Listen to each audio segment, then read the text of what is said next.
it in this really unfortunate format of the horizontal No, format. it's all good. Is this vertical or horizontal? This is vertical, right? Mhm. Vertical, yeah. Horizontal is like I don't know why people have not learned that, but anyway, It still that's how confuses me Instagram's too. set up. Well, it just never nothing really looks good vertical. So that's the other thing. Okay, cool. We are live on Instagram and a bunch of other social channels.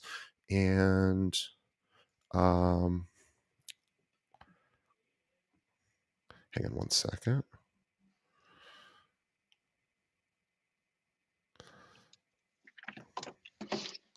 Okay. Let's do it. Where is your info? There you are.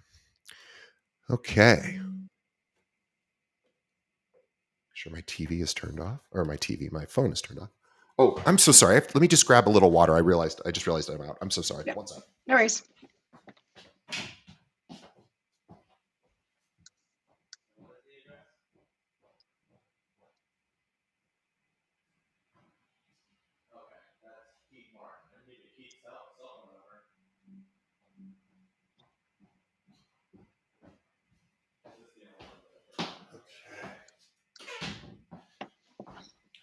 What would really be cool that the software does not allow for is to record it in both horizontal and vertical simultaneously, which would be Mhm. amazing because this obviously looks good on Instagram and nowhere else.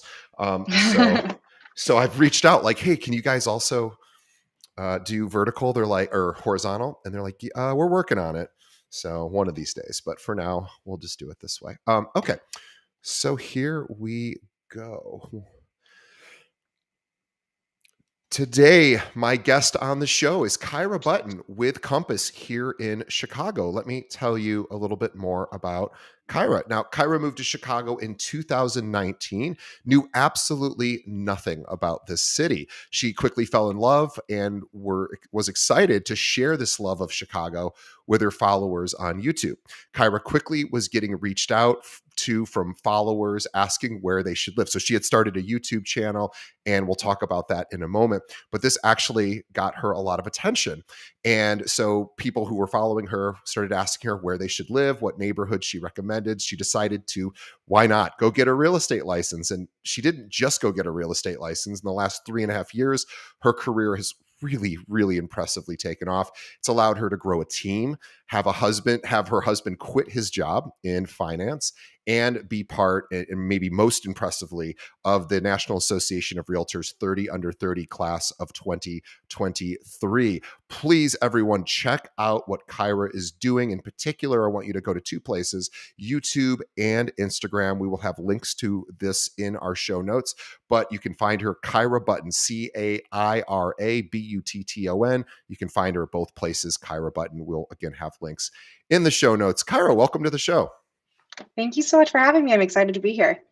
I'm excited because I don't know you yet, and this is really exciting. I love talking to local agents, people that are in the same area that I'm at, but that I haven't met, who are really coming up through the ranks and doing some very impressive things. And I love the way that you have built your business. And we'll get to that. And I really want to start at the beginning of moving here in 2019. What was the initial plan and how did it change? Yeah, so when I moved here, I had been working a 9 to 5 job.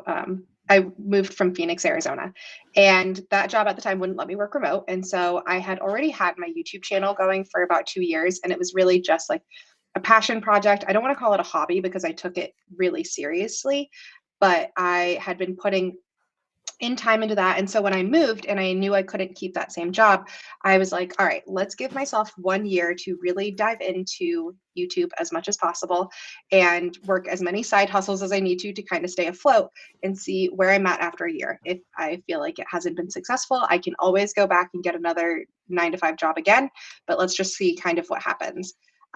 So was doing that, and then the pandemic hit within that year time frame, and so much of my time kind of got freed up that's when I decided to get my license, because people throughout the year had been reaching out to me nonstop asking me about where they should live and if they could live in my building or what recommendations I have. So got my license in 2020, and then it kind of really just took off from there. Amazing. And so was the intention to be a full-time content creator initially? Is, hey, I want to make my channel my living, and then real estate came as kind of a natural byproduct of the content you were putting out? Or was there always a, one day this is going to be, how I generate leads for real estate? No, yeah, I think that's what's different about my story compared to most agents who have strong social platforms. I did not build my YouTube channel for real estate whatsoever. Like that came out of nowhere for me. Um, I don't know if I was doing it to one day try and be a full-time content creator. I mean, I would have loved it, but really it was just I've always loved video. I've always loved video editing, and I am a busybody. I don't do good relaxing. So when I was working a 9 to 5 and I had all this free time, it was just a really natural transition for me to start something like this on the side. But real estate being a byproduct of my social platforms has been like the absolute best surprise and like win-win ever, because the two pour into each other so much that I feel like I'm able to work both of my passions and make it my full-time career now. Yeah, you get to be super creative with the content that you put out there, and you also get to generate business on the real estate side, which, let's face it, the hardest part of this job is finding clients. And so Mhm. you get to do the thing that you love, which is content creation and showing off parts of your life, and then also be able to have it funnel into a different career in real estate, which is a really unique and amazing proposition. And I'm curious about marketing. So because you have put so much time and energy into your YouTube channel, growing your subscriber base, your view count, do you do any other marketing for your real estate business? Or does literally, I mean, obviously, I can see, of course, from existing clients, you may get referrals, but I mean, just finding new people. Are they finding you mostly through YouTube, or are you doing other things, more traditional marketing methods for real estate as well? I am 100% social media based for marketing. I do not do Amazing. anything else. And I really like that aspect of it. I do get a lot of referrals from previous clients and whatnot, but I love having socials be my primary marketing platform, because when I do work with clients, some clients have only watched a video or two, but some clients have come and watched. I have hundreds of videos up and they've seen a ton of them, and these people already have a embedded sense of trust in me because they feel like they have spent that time with me already. So socials is my bread and butter. I absolutely love having that be my primary marketing source.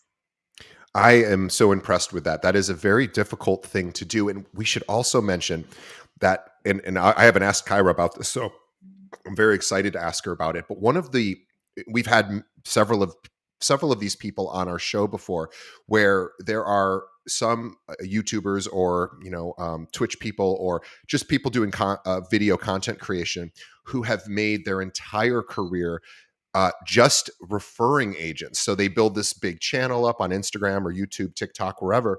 And then they're getting referrals from all over the country, sometimes, depending on what their focus is of their show. And then they end up being able to say, oh, I don't practice in Texas, but I have an agent down there that I can refer to. Has that happened to you, where you've received referrals that are outside of your market area, where you can still then refer it out to agents in other parts of the country? Yes and no. I have had a few that have gone to other parts of the country. However, my platforms are really niched. I am Chicago focused through and through. Yeah, If someone's following my socials, I am not your general real estate agent right. that like you're not following me for just generally real estate content. You're following me because you want to see what it's like to live in Chicago. So because of that, uh, my leads are extremely Chicago focused. I'd say the Sure. most that I refer out is I get a lot of people looking for the suburbs, and I am not their agent. Like I don't have a car. I live right downtown. I take the train. Like I am not the person to be able to best help you with Bolingbrook or Naperville or Skokie. And so for Sure. those, I will refer them out to other agents who know those areas better and will be able to better assist those clients. It's a really smart thing to do, even if you did have a car. I think oftentimes focusing in one area Chicago obviously being a major metropolitan, things with tons of suburbs.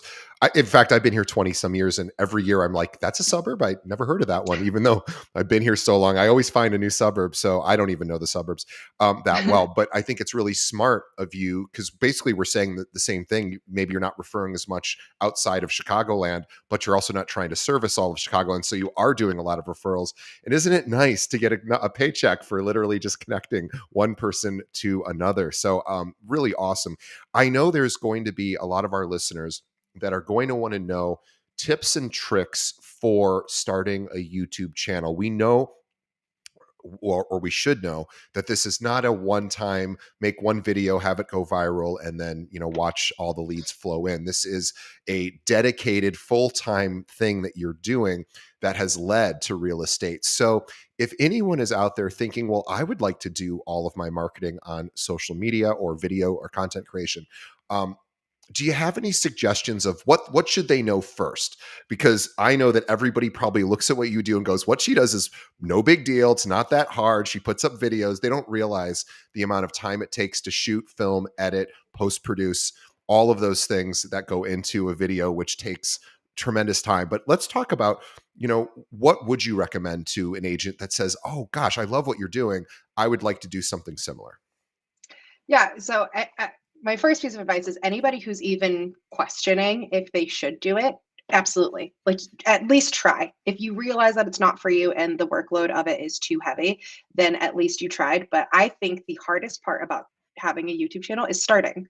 I think so many people want to do it, but they get like perfection paralysis, where they feel like they need to have the perfect banner and the perfect intro and the perfect outro and like the right camera and editing software. And honestly, at the end of the day, no matter who you are and no matter how big your channel grows, your first videos are going to be garbage. They're always going to be so bad compared to what you end up doing. So just start, because starting is the hardest part.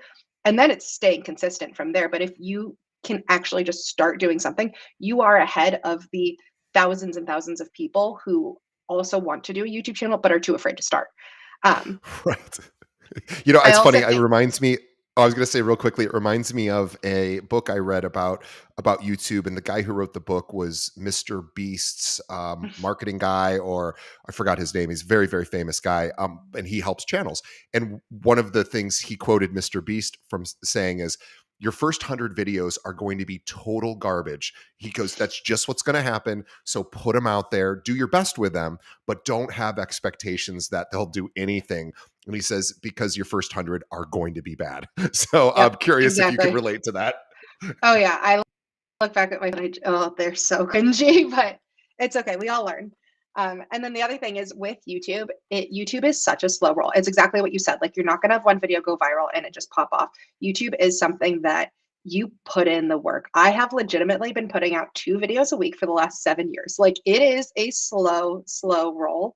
But I do think that the following that you get on YouTube is significantly more genuine, for lack of a better term, than you would get on a different social platform, because the people who are watching my videos are sitting down with me 2 times a week and watching a 10 to 20-minute video of me talking to Right. them. And so they feel like they have an actual relationship with me, versus on TikTok or Instagram, when it's a 10 to 30-second video and they just swipe past, that doesn't hold the same value of a relationship as a YouTube video does.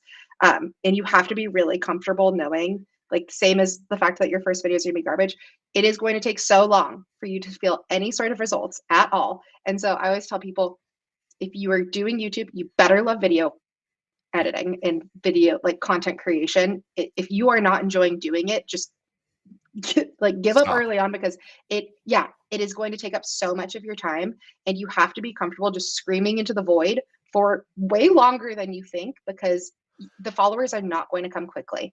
They will come, and when they come, they're going to be really good and really genuine, but they will not come quickly, and you will not get the instant gratification you're looking for. And the other thing too is the actual content has to be amazing, right? So it's more than just doing it twice a week. Kyra's be very humble about this, but the reality of it is people are you get one or two shots maybe with a subscriber before they either decide this is worth continuing on or nah, not that good. And the vast majority of content out there isn't that good. So you really have to try to do your very best. Can you talk about a little bit more about how did you develop a following? Did it happen naturally, or were you doing anything to market your videos? Just out of curiosity. Mine was totally natural. I have never paid for any sort of ads or boost in views or followers or anything like that.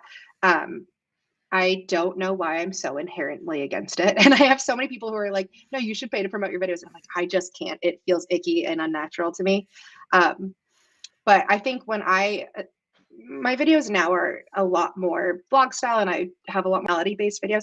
But my first probably 100, if not 200 videos were all strictly educational. It was that uh, I was providing education to the consumer to make them want to continue watching. My first 100 or 200 videos were all studio apartment living based and then morphed into me moving to Chicago. And I knew if I try and start a platform and I come out there just being like, hi, I'm Caira, you should follow me because I'm fun and you like me, no one's going to care. People will care if I teach them something and they feel like they are getting value from these videos. And so it took a long time for me to feel like I had grown that base to be able to introduce more of my personality and make them a little bit more lifestyle.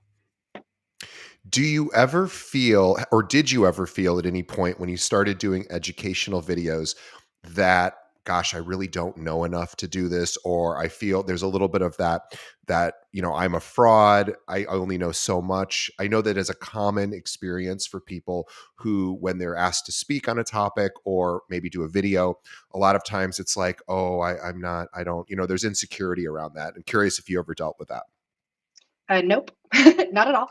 But I think because I'm sure a lot of the people you talk to who have YouTube channels are so real estate based that if I was doing videos that were strictly on real estate, yeah, I would feel that way because there's always going to be somebody who knows more than me out there. But the videos I was creating were things like how to organize a tiny kitchen, um, top tips for living in a studio apartment, like where do you put your broom when you are living in 400 square feet, things like that. And so I knew that that content didn't exist because when I was moving into studios or into small spaces, I was trying to go to YouTube to find this content and it was not out there. And so I knew Yeah. in me making it, no, I am not the most experienced studio apartment liver that's ever existed, but I'm doing it right now. And I have learned through the process things that someone who's going to be moving out for the first time wouldn't know yet.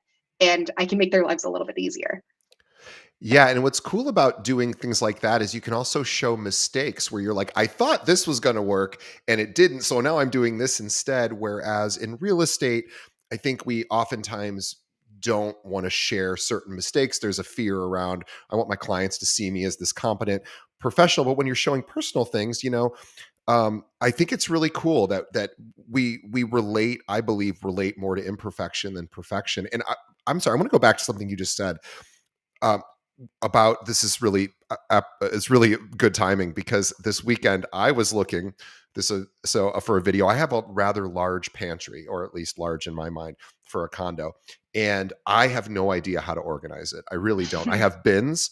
I bought like a ton of bins, and you know then I don't really know what to do from there. So I was looking on. I just want a system. I want somebody to say, Mhm. you put all of this in this bin and you buy 25 bins and each bin does this and you get a little label maker or whatever.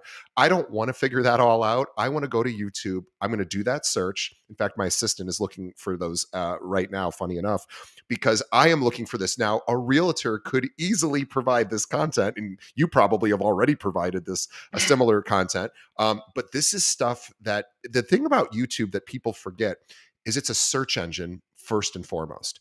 It's a search engine that returns videos, no different than Google. It's just all on their platform, of course. So it's the same idea. So if we think about what are people looking for, or what am I looking on YouTube for? And what does the content look like when I search for it? Oh, I could do better than that, that kind of Mhm. thing. And do you ever do research on when you're about to do a video? Has anyone ever done this particular topic?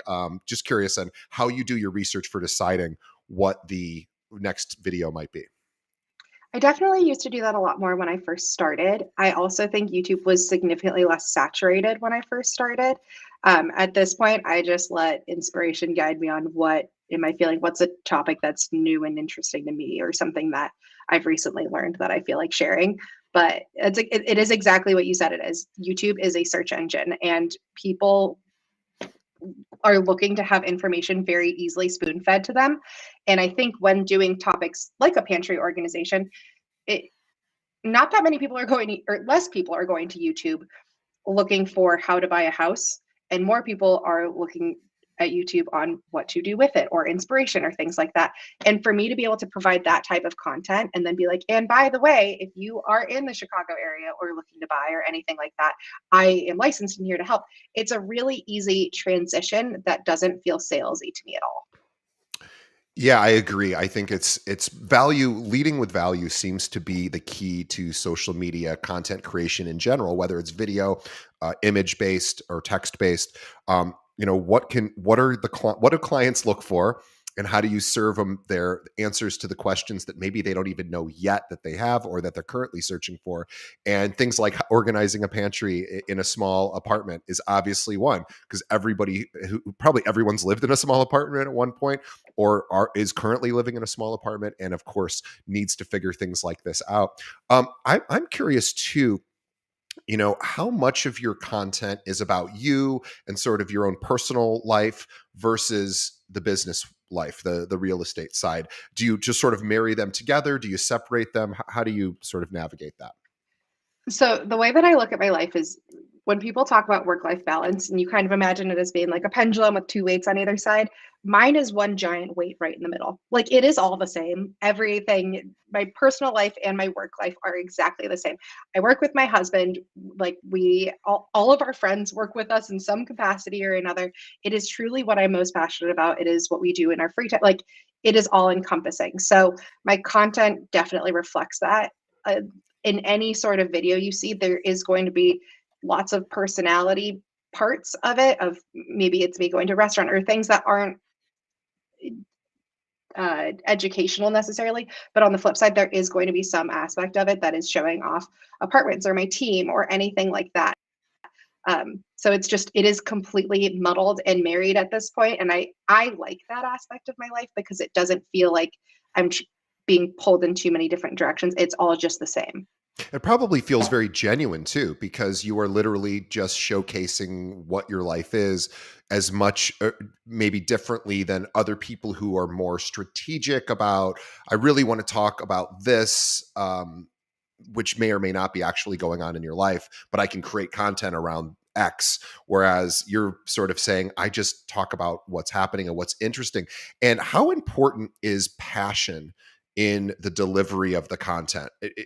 You are seemingly, my judgment of you is that you're a passionate person. And how important is that to communicate that passion in your videos? If you don't care about what you're talking about, then why is somebody else going to care when they're watching your videos? You have to enjoy and be passionate about what you're doing. Otherwise, the viewer is going to know that you're not, and they are not going to want to follow along. I think when talking about being genuine, I do see this as being a huge plus on my side of the business, that I look at some other realtors and I'm like, come on, because uh, the, we talk so much about, like, yes, you have to be education and value forward. However, I think social media today is so different from what it was when I was starting. And now there are so many people in general, even outside of real estate, who are just trying to be value forward, like, so much that it's like shoving down your throat.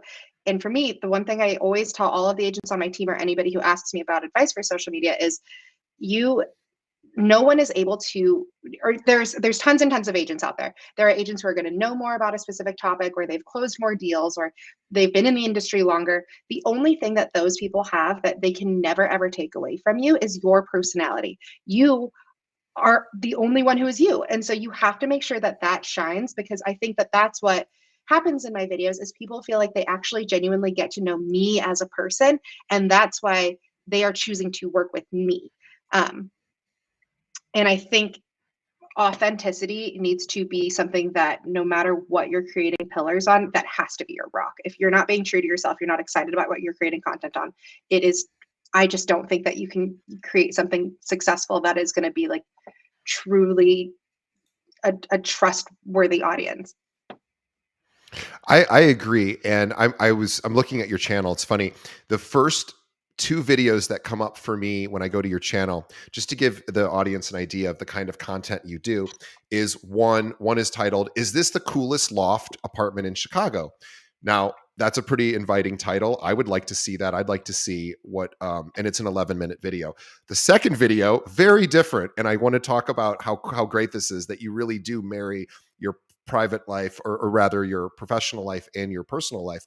It is "Which Bra to Buy in 2024." And the title really goes, "I tried today's top bra band so you don't have to," right? That isn't a video that obviously would appeal to me, but I love the fact that it's not just all business. And for women, it is pretty important. Bras are a pretty important part of clothing. And this is the kind of content that you're doing. And then the third video is, she was catfished, with an exclamation point and a question mark going. So this is probably a story about a follower of yours or a friend of yours. So the content is very varied, right? And it's really seemingly whatever exciting to you in the moment. And that's really fun. And it goes against sometimes a lot of traditional sort of marketing strategy around building a brand, because you want to sort of traditional thought is hyper focus in one area. And so they would probably say, okay, if you're going to do a bra thing, create a bra channel and just talk about bras, or catfish channel, or loft channels. And Caira's like, no, I want to talk about all of this because this is my life. And by the way, let's just talk results. On YouTube, she has almost 36,000 subscribers. Now, she didn't do that overnight. She's been doing this for 7+ years. She's worked tremendously hard to get that. And in the grand scheme of YouTube, 35,000 followers is amazing, but it's not Mr. Beast levels. She's not like, she is building this video by video, person by person over that time. And she's been absolutely dedicated to doing it. And so I just really applaud you. This is the very first YouTube channel I've ever seen for a realtor that talks about bras or being catfished, right? This is The bra traditionally, video was like a very off niche one. I don't typically go that random, but yes. but but it's cool that you did. And I really do. You have, decent views on it as well. So it's just, I just like that you are taking things that are important to you. And again, as a man, I'm not going to watch the bra video because I don't care, but I do care about some of your other videos. And so this is what's really, really fun, is you don't have to be so pigeonholed into one particular topic. And again, yes, I understand the vast majority of your videos are, around real estate, and sort of your life. But I just love the fact that you're willing to do other things. And YouTube actually recommended that one. Maybe that says more about me than it does about you. But I do love the fact that you're willing to sort of step outside of the traditional norms. Now, when it comes to editing a video, let's say your average video is 5 to 12 minutes, somewhere in that neighborhood. Let's say average of 10 minutes or so. How long does it take you to post produce, meaning edit? Well, let's start at the beginning. How long does it take you to write the episode? Write the script? Do you write like a general I script, or do you wing it? I wing it. I do not do well scripted. If you try and get me to read a script, I will sound like a robot. I wish I didn't, but it just comes off super unnatural to me. I do much better. Like, I'll note my topic. I might have a couple bullet points written down of Sure. what I know I'm going to talk about, but it's very much like me talking to a camera as if I'm sending like a voice recording to one of my best friends. And I think that sets the tone a lot differently.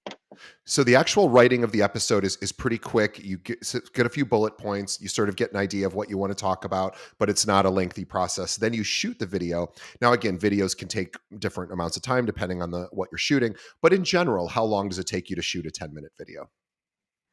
I do two different types. I do vlogs where it's out and about, we're off doing things. That we probably have I don't know, maybe an hour's worth of footage that we chop up from the whole day. We film all of our vlogs on 2 cameras. I've got like a vlog style camera so that way I can be mic forward and talk more. And then my husband's following me around with our bigger camera to be able to catch like all of the nice, pretty shots. He has a much more artistic eye than I do. Um, those It's probably about an hour total of content, even though we filmed it throughout the course of a whole day. The other type of video is like a sit down chat style video. That could be something where I'm talking on a specific topic, or I'm showcasing videos of different apartments that have hit the market or something like that. Those usually, I would say, take me somewhere between 20 to 30 minutes to film. And then editing wise, vlogs definitely take longer. I do not edit any of my videos anymore. My husband does it. He works with me full time, and like I said, much more creative than I am. His video editing skills are much better than mine are. But I was editing all of my own videos for 5 years. Yeah. But the sit down videos, I would say he can probably bust one of those out in like 4 hours, whereas the vlog style videos probably 8. Right. So we're talking really, if I guess altogether, depending on whether you're sort of doing your vlog or out and about, 4 to 10 hours maybe of work. Mm-hmm. So this is and you do 2 of those a week, you're looking at, that's a part-time sort of responsibility on top, of course, of your real estate business that you're also involved in. I wanted to ask about live videos, because I know you used to do a lot of live videos on YouTube. I know you had a cooking channel, or not a channel, but a cooking sort of focus. Mm-hmm. What is your feelings on live videos? Because those would, of course, not be as produced, or I guess you could post produce them afterwards. But do you find success with live videos? Do you like them? Do you not like them? What advice would you have for somebody about those? I absolutely loved them for the time. I was cooking live 2 times a week during the pandemic, and I called it That's by Cooking the with way, Kai. cooking live is not an easy thing to do. I'm thinking about this now. I cook all the time, and the idea of cooking live, there's so much that could go wrong or happen, or just time in between prep and or waiting for something to cook. So I am super impressed, and these are long videos. These are hour plus, Yeah. because that's how long it takes to cook a meal. I mean, it just does. So but anyway, I'm sorry, I didn't mean to interrupt you. Go ahead. No, and they were so much fun. It was the perfect thing to do during the pandemic when just nobody had anything on their calendars. And so I had the same people tuning in 2 times a week and would chat with them every week. And I'd be like, this follower, I'd be like, how did your last date go? Like, I know you said you were going on a date tomorrow. Like, it was just such a cool and fun environment. I don't do it anymore. Just life is so busy now compared to what it was then. It's impossible for me to be able to keep a schedule like that I was doing. And for the people following along, same for them. They also can't dedicate 2 of their nights a week to be able to do it. So it was perfect for then. Live videos, I think if it wasn't for that scenario, it's not something that I lean into as much. But it was so much fun when I did. Yeah, because I think, again, I think we're really breaking some of the walls here that people think exist. So it's like, oh, I have to go live, or I have to, really make sure that my videos are under 90 seconds for Instagram, or Mm-hmm. that is just never been my experience. I am somebody who never scrolls on Instagram. I don't scroll on TikTok, and I don't scroll on Facebook other than maybe once a week to see what my friends are doing, because I don't want the constant barrage of new content. I scroll through YouTube. I'm a YouTube person, and I suspect a lot of people my age, I'm in my late 40s, are YouTube probably predominant, because we're not used to seeing the barrage of every 15 seconds a new video. It doesn't really work with our brains as well. Younger people have no issue with it; they're able to do that. But people who are of my age, YouTube was sort of the first thing that came around with Facebook, and it's really become my go-to for anything. And it's just easier for me to sort of handle. So I love the fact that you're a younger person really pushing YouTube as much as possible, because you're right. I just assume that's where, yeah. Do people search on Instagram? I guess so. I've never searched on Instagram personally, other than for somebody that I want to follow, but I've never searched for topics. I know hashtags work. Oh, let's talk about hashtags on YouTube. How important is it to properly hashtag your videos? Is that important to you, or have you found that not to be a super critical part of the, sort of process?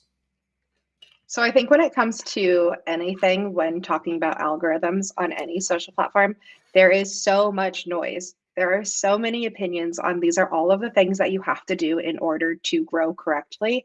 And I just take everything with salt. I do hashtags. I use a hashtag generator for my videos and pull things that I think will work well. But truthfully, like you'll hear people say you have to go live in order to grow. You have to do this, you have to do that. Just do what you like, because if you try and listen to it all and you try and do it all, it's exhausting and you're not going to want to end up doing any of it. So just do whatever feels comfortable and natural to you. And at the end of the day, the only thing that matters is if you are making content that is good, the people will come. Yeah. And to give yourself at least a year. I know when I started this podcast, I asked my boss if I could do it during work time, which he was very generous to allow me to do. But he said, I'm going to let you do it, but you have to promise to do it for a year. And I Mhm. said, yeah, that sounds about right. And he was right. And the first year, nobody listened. I mean, people started to towards the end, but and like you, I did everything for the first 4 years of this podcast, just like you. And I produced everything. And now I have a team in place. But I have 550 episodes. You've got about that many videos. So you and I have been on a similar path. I understand the amount of work it takes. But when people say like, wow,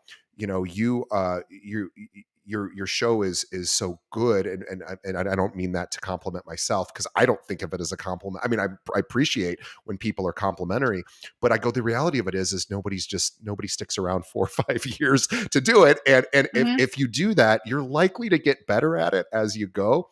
And I don't think I'm a good podcaster. I don't. I just think I'm okay at it. But really, you guys are the star of the show. But I just wanted to make this point that this doesn't happen overnight. I know we've already Mhm. said that. Caira's done almost, she's coming up on 600 videos. I'm coming up on 600 episodes. It is a slog. It is a lot of work, but I love doing this. Even though I don't think I'm that good at it, I like doing it. And you obviously like doing it as well. So how much fun is it that both of us, we get to be creative in a way that our job doesn't normally allow for. And so I think that is really special. But we want to talk about something even more special. The fact that you were nominated, it's not just me thinking you're great. The National Association of Realtors obviously also thinks you're great, because they awarded you the 30 under 30. This is just for the top 30 agents that the association thinks all over the country are really doing outstanding things. Tell us a little bit about why you think you were selected, because lots of people try and very few people make it. So what do you think they saw in you? Yeah.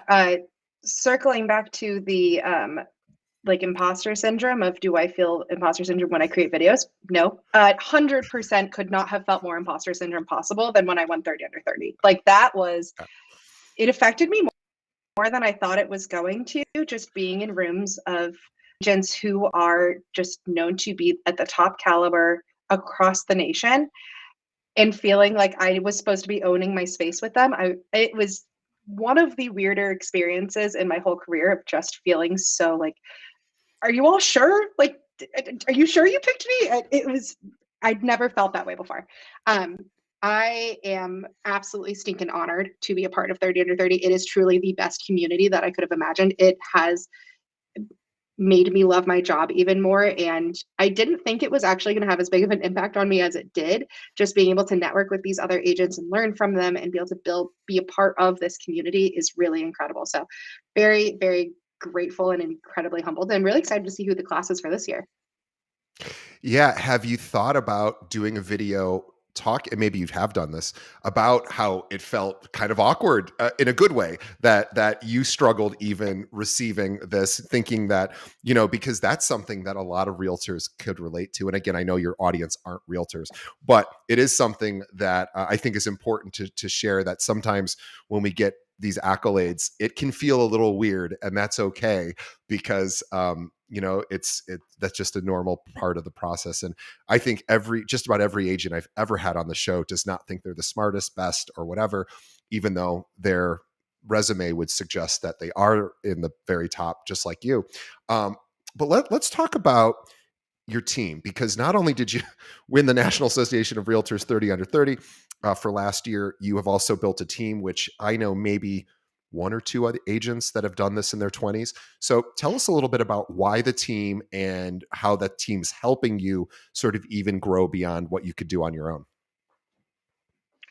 Yeah. So I previously was a co-lead on a team, and that was an absolutely incredible experience. I don't think I would be where I'm at in my career if it wasn't for being able to do that first. I just learned so much. And through that process, I realized how much I really enjoy the leadership side of things. I love real estate. I love all aspects of it. I love working with the clients, but I really, really, really love being a leader and helping and mentoring other agents to be the best that they can be. So November 1st of last year was when I kicked off and spread my wings to do my own team. And it has just been such an insanely rewarding experience. I am obsessed with all of my agents. They are my best friends. But because of my platforms, I had grown to a point where I had so many leads coming in. There is not enough time in the day at all for me to be able to do them. And so it was natural that I had these leads that I wanted to pass to other people, but I wanted them to go to agents who I trusted, who I had trained, who I knew were going to handle these clients at the same caliber that I was going to. So that's kind of what sparked the team initially. But now it's just made for such an incredible community for us, because real estate as a really isolating business. For people who are solo agents and you are just out here slinging deals and things, you don't have the camaraderie often that you would get in a normal salaried job. And so I love that I'm able to create this environment which is super supportive, and we all really get along and enjoy being around each other and can also lean on each other during hard times. And it is just easily one of my favorite aspects of what I do.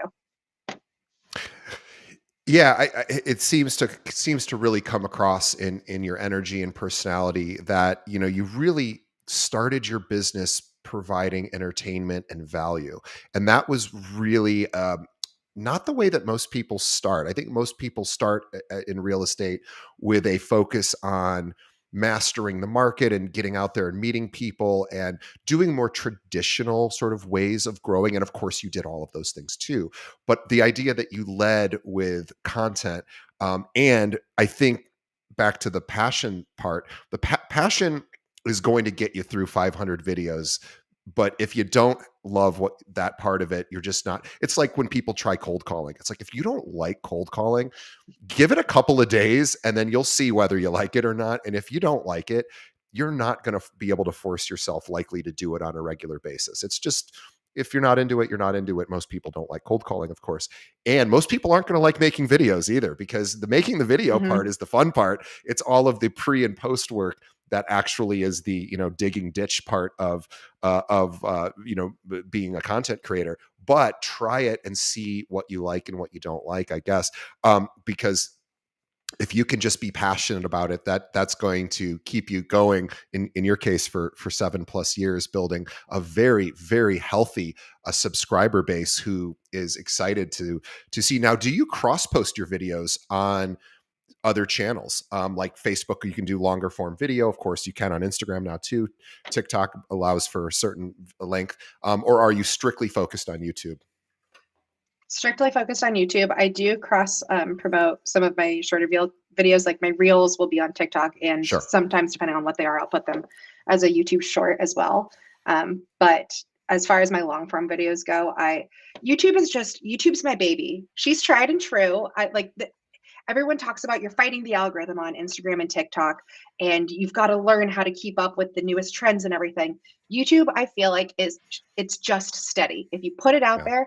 there, if it's good content, it's going to do well. And I don't feel like I have to play all of the games of it. And so I just sticking with what I know, and it's worked well for me up to this point. One last question, if you know this, what would be a video that you made years ago that has still generated a lead recently? Because that's what's great about YouTube is things really do live forever. They don't so much live forever on other social channels necessarily, but are you still getting leads from old videos? And do you have a story of like one that's from longer ago than you would expect? Yeah, all the time. I get lots of leads from my like 2019 era, 2019, 2020. I have a lot of videos then about when we first moved to Chicago. And those videos are some of my top producing videos still, just because I have so many people who are looking to move cross country. They don't know what it's like here. And if you Google how to move to Chicago or something along those lines, my videos will pop up. And so those generate for me often. I'll hop on calls with new clients. They'll be like, I know this is probably weird, but I found you from YouTube. And I'm like, you and everybody else, baby. That's where everyone comes from. But I think that is one of the other great parts of YouTube is it is so much more evergreen than another platform. Other platforms, your videos will get, you keep posting, that video will be 300 posts deep. You're not going to find it again. But YouTube videos, they're searchable. You will. And one last question. I forgot. I had one more.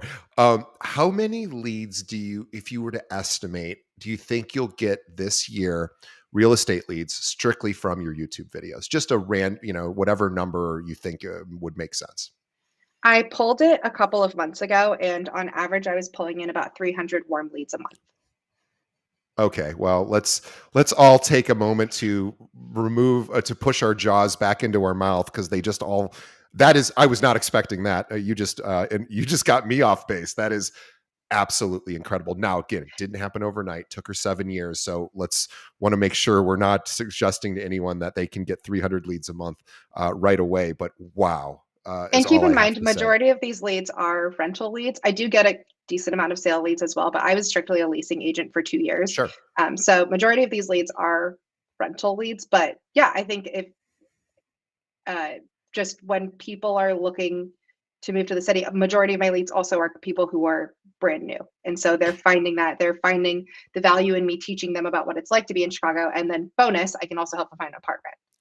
Well, and everybody, I don't know if everybody, almost everybody, I would love to know the statistic of what percentage of people who own a house used to rent in this country. It's Mm-hmm. got to be in the high 90s. So what you're doing is quite brilliant, because not only are you helping people find apartments right now, and I encourage people to really consider doing it on the rental side for YouTube content, because this is oftentimes neglected, ignored by realtors. They obviously are looking for sales listings and buyers, but they're not always thinking about renters, and pretty much everyone that owns used to rent. So Caira has really amazing things. So yeah, she's getting rental leads that are likely a good percentage of them are going to turn into buyers in the next year or two. So what she's really doing is quite brilliant, because she's setting herself up to be their person from day one, and getting paid on the rentals, and then going 10 months in when they have 2 months left on their lease. Hey, by the way, what are you thinking about for next year? Do you want to let's talk about maybe buying, or do you just want to move to another apartment? I can help you do either.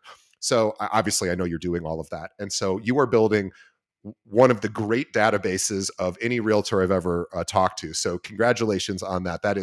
I'm so excited to continue to watch your growth, Caira. And I want to encourage everyone else to do the same.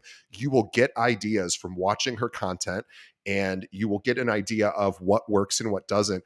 Follow her on Instagram, follow her specifically on YouTube, watch the content she's making, and think about how you could integrate a portion of that into your own business. And she'll be a great level of inspiration for you. And so you're going to find her at Caira Button, which again, we'll have links to this in the show notes. YouTube, Instagram, she's easy to find. Just search her name. It'll pop right up.